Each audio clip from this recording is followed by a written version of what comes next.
వీడియోలో data flow modelling గురించి చెప్పాను. డేటా ఫ్లో మోడలింగ్ మొత్తం చెప్పాను. టెర్మినల్ ఆపరేటర్ కూడా చెప్పాను. ఆ టెర్మినల్ ఆపరేటర్ యూజ్ చేసుకుని ఏఎల్యూ ఎలా ఇది చేయాలో చెప్తాను చూడండి. ఏఎల్యూ అంటే అర్థమెటిక్ లాజిక్ యూనిట్.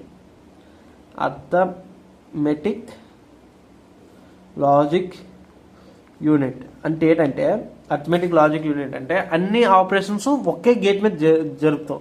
అంటే ఏంటంటే, ఇప్పుడు సెలక్షన్ లైన్స్ ఉంటాయి. మక్స్ ఉంది, మక్స్ 4 ఇన్పుట్ మక్స్ ఉంది, అవుట్పుట్ 1, సెలక్షన్ లైన్ 2 ఉంటాయి, S0 S1 4 ఇన్పుట్ మక్స్. ఎందుకంటే మీకు ముందు వీడియో చెప్పాను కదా, 4x1 మక్స్ చెప్తాను, ఏఎల్యూ చెప్తాను. ఫస్ట్ ఏఎల్యూ చెప్పేస్తున్నాను, దాని తర్వాత 4x1 మక్స్ కూడా ఇదే డయాగ్రామ్ ఉంటుందని చిన్నది. IF0, IF1, IF2, IF3. ఓకేనా. అవుట్పుట్ అవుట్పుట్ అవుట్ అని పెట్టాము. సో ఈ అవుట్పుట్ సెలక్షన్స్ లైన్ మీద డిపెండ్ అవుద్ది. Selections line S0 S1 out. ఓకేనా. S0 S1 0 ఉందనుకో, I0 ఏది ఉందో అది అవుద్ది. అదే 01 ఉందనుకో, I1 ఏది ఉందో అది అవుద్ది. 10 ఉందనుకో, I2 ఏది ఉందో అది అవుద్ది. 11 అంటే I3 అవుట్పుట్. ఓకేనా. 00 అయితే I0 అవుట్పుట్. I0 ఆఫ్లో ఉందనుకో, అవుట్పుట్ కూడా ఆఫ్ ఉంటుంది. I0 1 ఉంది అనుకో, ఇది 1 అవుద్ది. అంటే నేను selection line 00 పెట్టానంటే I0 same output అవుద్ది, I1 అవుట్పుట్ అవుద్ది. 01 అయితే 10 అయితే I2 అవుట్పుట్ అవుద్ది, 11 అయితే I3 అవుట్పుట్ అవుద్ది. ఓకేనా. ఇది అర్థమెటిక్ లాజిక్, అదే 4x1 మార్క్స్ అర్థమెటిక్ లాజిక్. ఈ అర్థమెటిక్ లాజిక్ యూనిట్కి మార్క్స్ ఇదేంటంటే, నేను సెలక్షన్స్ లైన్ 00 పెట్టాను అనుకో, I0 దగ్గర A+B అని ఇస్తాను. ముందు గేట్స్ కనెక్ట్ చేసేస్తుంది, ఎండ్ గేట్ కనెక్ట్ చేసేస్తుంది ముందు. అది ఎంతలోనా ఇది అమ్మా ఒక్క నిమిషం. End gate level modelling end gate పెట్టేసి ఇచ్చేస్తాను, నేను మక్స్కి ఇచ్చేస్తాను. మక్స్ కోడ్ రాసి, ఈ కోడ్ కూడా రాసి రెండింటికి ఇది కలపాలి. ఓకేనా. అది చాలా పెద్ద ఇది. దాని తర్వాత నెక్స్ట్ దానికి A-B ఇచ్చాను, దాని తర్వాత A to B ఇచ్చాను, దాని తర్వాత A/B ఇచ్చాను. ఓకేనా. అంటే 00 సెలక్షన్ లైన్ అయితే A+B అవుతుంది.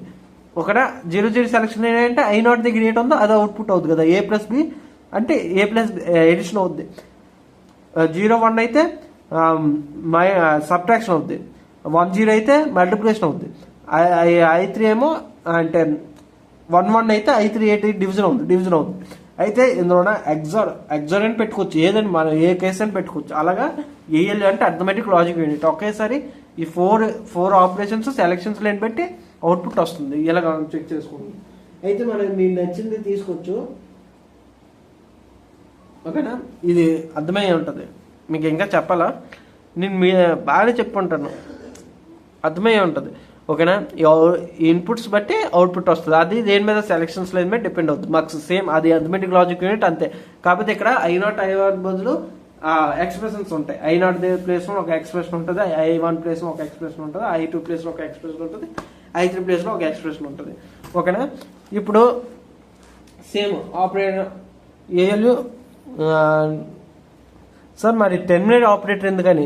యాక్చువల్గా దీనికి గేట్ కూడా గీయాల్సిన లేదు, అంటే బేసిక్ గేట్ కూడా గీయాల్సిన లేదు. టెర్మినల్ ఆపరేటర్ డైరెక్ట్ రాసి వచ్చి ఏఎల్యూ లాజిక్ మొత్తం రాయనా, కోడ్ మొత్తం రాయద్దా, టైం పెట్టేస్తామా, రాద్దాం కోడ్. మరి ఏం చేద్దాం, సగం పలుసు స్టార్ట్ చేద్దాం. మాడ్యూల్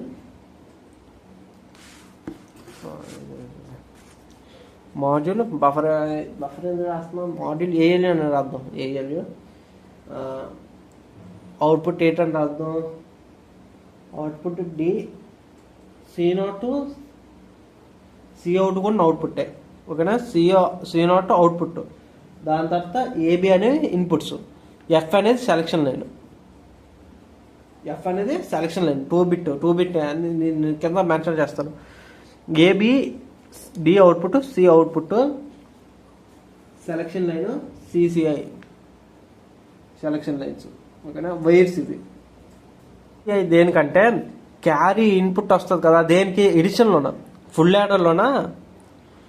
యాడర్ మీరు గమనిస్తే AB క్యారీ ఇన్ అని అవుట్పుట్ ఉంటుంది. నేను ఫుల్ యాడర్ కోడ్ రాస్తున్నాను కాబట్టి CIN కూడా రాస్తున్నాను. అవుట్పుట్ 1, ఒక అవుట్పుట్ క్యారీ అవుట్ కూడా ఉంటుందేమో. ఓకేనా. AB carry out. సో అందుగురించి క్యారీ ఇన్ క్యారీ అంటే యాక్చువల్గా డిక్లేర్ చేద్దాం. ఓకేనా, అవుట్పుట్ 3:0 D అంటే 4 బిట్, క్యారీ అనేది 1 బిట్. ఇది ఏబి ఎన్ని బిట్స్ ఉన్నాయో డి కూడా అన్ని బిట్ మెంబర్ ఉండాలి. 4 బిట్ మెంబర్ అనుకోండి 4 బిట్ అవుట్పుట్ వస్తుంది. కానీ ఎడిషన్ చేస్తే 5 బిట్స్లోకి వెళ్ళిపోద్ది. ఇప్పుడు 4 బిట్ ఏంటి, నేను 15 ఎడిట్ చేశాను, 30 అవుద్ది. అంటే 30 అంటే మనం ఎందులోన 4 బిట్లోనే మెన్షన్ చేయగలమా? అదే మైనస్ కానీ మల్టిప్లికేషన్ కానీ డివిజన్ కానీ ఏదైనా 4 బిట్ మెంబర్ కానీ తప్పే వస్తుంది. 4 బిట్ మెంబర్ మ్యాక్స్ వస్తుంది. కానీ ఎడిషన్ చేసినప్పుడు ఒక బిట్ ఎక్స్ట్రా వస్తుంది. అందుగురించే అది క్యారీ అవుట్ బిట్ అని ఇచ్చేసుకుంటాం. అవుట్పుట్ C0 అని ఉంటుంది. అన్నిటికీ 0 అయిపోద్ది, కానీ ఎడిషన్ ఉన్నప్పుడే చెక్ చేసుకుంటుంది. ఓకేనా, ఇన్పుట్ ఏంటి, ఇన్పుట్ ఎఫ్ అనేది 2 బిట్ అంటే 0001. ఎందుకంటే 4 బిట్ మెంబర్ తీసుకుంటే 4 ఆపరేషన్స్ చేస్తున్నాం. 4 ఆపరేషన్స్ కాబట్టి 2 సెలక్షన్ లైన్, 4 ఇన్పుట్స్ కాబట్టి 2 సెలక్షన్స్. అందుకుంటే ఇది సెలక్షన్ లైన్, ఇది S0 బదులు F1 అని పెట్టుకున్నాం అంతే.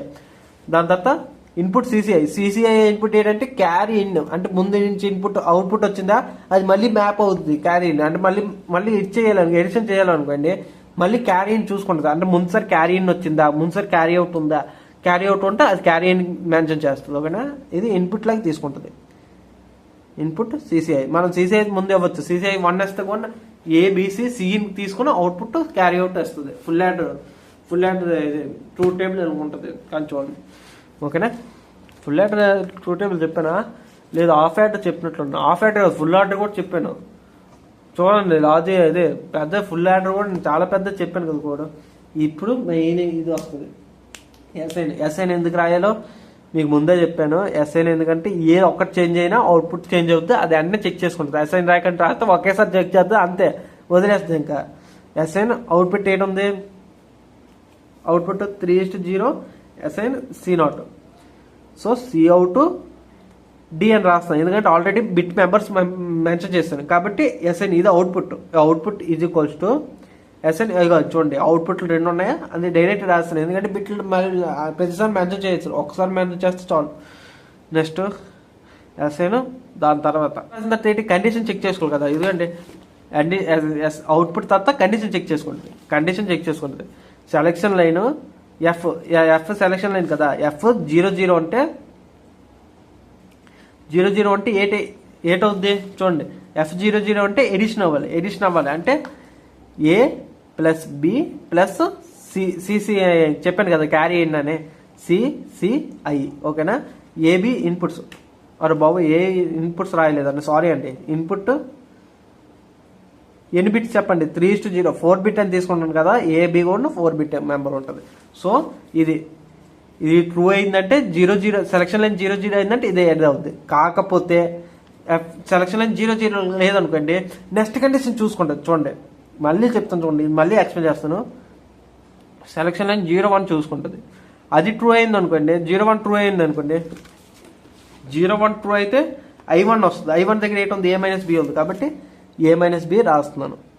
ఇది ఫాల్స్ అయింది అనుకో, అప్పుడు ఏం చేసుకుంటుంది, F ఇంకో కండిషన్ చూసుకుంటుంది, F10 చూసుకుంటుంది. అదే అంతా ఎక్స్ప్లెయిన్ చేస్తాను 1 మినిట్. A/B ఉంది కాబట్టి A/B, ఆ కండిషన్ ఫాల్స్ అయింది అనుకోండి అప్పుడు F11 చూసుకుంటుంది. ఈ కండిషన్ ప్రూవ్ అవ్వాలి. F11 అయింది అనుకోండి ఏటవుద్ది, I3 A/B రాస్తాను, డివిజన్ తీసుకుంటాం. ఈ కండిషన్ కూడా ఫాల్స్ అయింది అనుకో, అన్ని కండిషన్ రాస్తాం. ఏ కండిషన్ కూడా ఫాల్స్ అయిందంటే అవుట్పుట్ Z హై ఇంపిడెన్స్ స్టేట్లో పెట్టియండి. హై ఇంపిడెన్స్ స్టేట్ ఎందుకంటే అవుట్పుట్ 0 అని పెట్టియండి. ఓకేనా, ఇదంతా నేను ఒక్కసారి చెప్తే అర్థమవుతుంది. ఏ అండ్ మాడ్యూల్ ఒక్కసారి కోడ్ చెప్తాను చూడండి, మళ్ళీ నీట్గా చెప్తాను 10 మినిట్ ఆఫ్టర్. ఇది అవుట్పుట్ కండిషన్ చెక్ చేసుకుంటుంది. F00 ఉంది, F00 ఉంటే ఇది ఎడిషన్ ఇది అవుద్ది. ఈ కండిషన్ అవ్వలేదు, F01 ఉంది, అప్పుడు F ఏదో 01 ఏదో ఒకటి ఉంది, అప్పుడు ఇది ఫాల్స్ అయింది. ఫాల్స్ అయితే నెక్స్ట్ ఈ కండిషన్ చెక్ చేసుకుంటుంది కదా. ఇక చూడండి ట్రూ అంటే ఈ కండిషన్ అయిపోద్ది, ఫాల్స్ అయింది అనుకో ఈ కండిషన్ చూసుకోండి, సి కండిషన్. ఆ సి కండిషన్ దగ్గర ఈ కండిషన్ ఉందనుకోండి, సి కండిషన్ దగ్గర ఇది ఫాల్స్ అయింది, ఇది ఫాల్స్ అయింది కాబట్టి ఇక్కడికి వెళ్ళిపోద్ది. ఇక్కడ ఈ కేసు చూసుకుంటుంది చూడండి, ఇక్కడ F01 అది అప్పుడు కూడా ఇది అవ్వలేదు. నేను F11 ఇన్పుట్ ఇచ్చాను, F11 ఇన్పుట్ ఇచ్చాను, 0 చూసుకుంటుంది అంటే 0 కాదు కాబట్టి ఈ కండిషన్ ఇది అవ్వదు. అప్పుడు నెక్స్ట్ ఫాల్స్ కండిషన్ చూసుకోండి. ఫాల్ కండిషన్లో F01 ఉంది, F01 అయితే A-B అయింది, కానీ F11 అంటే ఈ కండిషన్ కూడా అవ్వదు. ఈ కండిషన్ అవ్వలేదంటే ఈ కండిషన్ ట్రూ అయితే ఇది అవుద్ది, ఫాల్స్ అయితే ఇది అవుద్ది. F10 చూసుకుంటుంది, ఫాల్స్ కదా, ఈ కండిషన్ ఫాల్స్ కదా అంటే డైరెక్ట్గా F10 జంప్ అయిపోద్ది. F10 అయితే F11 కదా కాబట్టి ఈ కండిషన్ ట్రూ అయితే ఈ కండిషన్ చెక్ చేసుకోండి, అంటే ఈ కండిషన్ ట్రూ కదా అంటే ఈ కండిషన్ చెక్ చేసుకోండి. అంటే F11 అంటే ఏంటి, F11 కదా అంటే A-B అవుద్ది. ఓకేనా, ఆ F11 కాదు, నేను జడ్ ఇచ్చాను, ఐఎంటీ స్టేట్ ఇచ్చాను, అప్పుడు ఏంటవుద్ది ఈ కండిషన్ కూడా చెక్ చేసుకుంటుంది. ఇది ట్రూ కాదు అంటే ఇది ట్రూ అయితే ఇది అయ్యేది. F11 కాదు కాబట్టి ఫాల్స్ అయితే ఏంటవుద్ది 0 అవుట్పుట్ వస్తుంది. ఓకేనా, ఏ తేడా ఇన్పుట్ ఇచ్చినా అవుట్పుట్ 0 వస్తుంది. మళ్ళీ చెప్తాను చూడండి, F00 అయిందంటే ఈ కండిషన్ ట్రూ అవుద్ది, కానీ ఫాల్స్ కాబట్టి నెక్స్ట్ స్టేట్లోకి వెళ్ళిపోద్ది. ఆ కండిషన్ ట్రూ అయింది అనుకోండి A-B అవుద్ది, కానీ ఆ కండిషన్ ఫాల్స్ అయితే నెక్స్ట్ స్టేట్లోకి వెళ్ళిపోతుంది. అంటే చూడండి, ట్రూ అయితే ఇది పక్కన ఉంది ఎగ్జిక్యూట్ అవుద్ది, ఇలా మిడిల్లోనే 2 డాట్స్ ఉన్న సింబల్ తర్వాత ఉండింది ఫాల్స్ అయితే ఎగ్జిక్యూట్ అవుద్ది. ఇది ఫాల్స్ కాబట్టి ఇక్కడికి వెళ్ళిపోయింది, డైరెక్ట్ జంప్ అయిపోతుంది. ఇది ఫాల్స్ కాబట్టి డైరెక్ట్ జంప్, ఈ సింబల్ పక్కన ఉన్న దానికి ఎక్స్ప్రెషన్కి వెళ్ళిపోతుంది. ఇది ఫాల్స్ కాబట్టి ఈ సింబల్ పక్కన ఉన్న దానికి వెళ్ళిపోతుంది. ఓకేనా, అలాగా మీకు అర్థమై ఉంటుంది. నేను అందుగురించి ముందు వీడియోలో నేను ఎంత స్ట్రెస్ చేసి చెప్పాను, ఇది అర్థమై ఉంటుంది. ఏఎల్ అంతే, మీరు నేను టైమింగ్ దగ్గర మరి చెప్పాల్సిన లేదు. ఏఎల్ చెప్తాను 4x1 మార్క్స్ కూడా నీ వీడియోని కన్వర్ట్ చేసేస్తున్నాను. 4x1 marks same selection line బట్టి సేమ్ 4x1 మార్క్స్ ఎలా రాస్తాను, అవుట్పుట్ 1 అనేది ఇచ్చాను. అవుట్పుట్ సెలక్షన్ లైన్ S ఏమో 00 అయితే అవుట్పుట్ I0 అవుద్ది. అదే చూడండి, S00 అయితే అవుట్పుట్ ఏమో I0 అవుద్ది. అదే S ఏమో 01 ఉందో అవుట్పుట్ I1 అవుద్ది. అదే S10 అయింది అనుకోండి అవుట్పుట్ IF2 అవుద్ది. అదే సెలక్షన్ లైన్ 11 అయింది అనుకోండి అవుట్పుట్ ఏమో I3 అవుద్ది. ఈ అన్ని కండిషన్లు అవ్వలేదంటే అది అవుట్పుట్ ఐఎం స్టేట్కి ఇచ్చేయండి. అవుట్పుట్ ఏం 3 ఓ అనేది 3 స్టేట్ గెట్ తీసుకున్నాను. ఓకేనా, S ఏమో 00 I0 అవుద్ది. ఈ కండిషన్ ఫాల్స్ అయింది. S ఏమో 11 ఇచ్చాను, 11 దాకా చెక్ చేసుకుంటుంది. ఇంకా 10 ఇచ్చాను, 10 దాకా చెక్ చేసుకుంటుంది. 00 ఇచ్చాను, S00 అంటే ట్రూ అయితే I0 అయ్యేది, కానీ ఫాల్స్ S10 ఇచ్చాం కదా కాబట్టి ఫాల్స్ కాబట్టి పక్కన ఉంది ఈ 2 డాట్స్ పక్క సింబల్ చూసుకుంటుంది. పక్కన ఏంటి కండిషన్ ఉంది, అది కూడా కండిషన్ ఉంది. S01 కాదు 10 అంటే S01 అయితే ఇది ఎగ్జిక్యూట్ అయ్యింది, కానీ S01 ఫాల్స్ కాబట్టి ఈ పక్కన 2 డాట్స్ ఉన్న సింబల్ ఫాల్స్ కండిషన్ కాబట్టి ఆ కండిషన్ చూసుకుంది. S10 ట్రూ ఉంది కాబట్టి చూడండి ఇలా ఇక్కడ S10 ట్రూ ఉంది కాబట్టి I2 అంటే ఎస్ అవుట్పుట్ ఇది ఫస్ట్ I2 ప్రింట్ అవుతుంది. ఇది కూడా ఫాల్స్ అయిందంటే S11 కండిషన్ చూసుకుంటుంది. అది కూడా ఫాల్స్ అయిందంటే ఎంప్టీ స్టేట్లోకి వెళ్ళిపోద్దని అర్థం అవుట్పుట్. ఇది టెర్మినల్ గేట్స్ యూజ్ చేసుకుని ఇలాగా కోడ్స్ రాస్తాం. ఓకేనా, ఈఎల్ 4x1 మార్క్స్ చెప్పాను. నెక్స్ట్ వీడియోలో బిహేవియర్ మోడలింగ్ కూడా స్టార్ట్ చేద్దాం. ఓకేనా, థ్యాంక్ యూ.